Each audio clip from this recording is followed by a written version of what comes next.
let's drill down a bit further on this idea that we're not only facing around the world the ambitions of the Chinese Communist Party. I think of really what we're in as World War Xi, with various acts of strategic arson in places like Ukraine and the Middle East, and quite possibly in the Far East very soon, being set by Xi Jinping.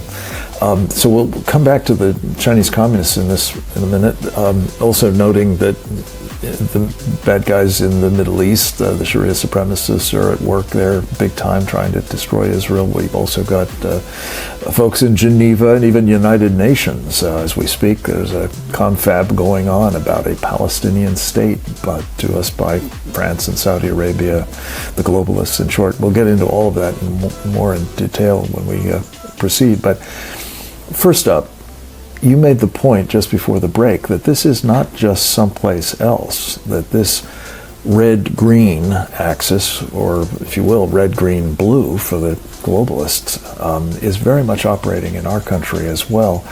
Say a word about that, and we'll back the lens up about the Chinese Communists in a moment. Yeah, well, thank you, Frank. And this is now really coming out of the closet, this alliance between various totalitarian forces. And you see it very clearly in the person of Mamdani in New York City.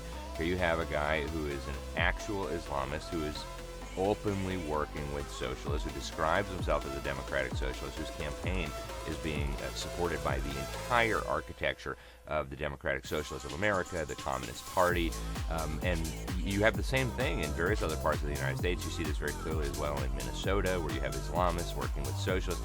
And again, at first glance, it doesn't seem to make sense to people. How could you have Islamists and the LGBT crowd working together in an alliance? It only starts to make sense once you realize that they have a common enemy.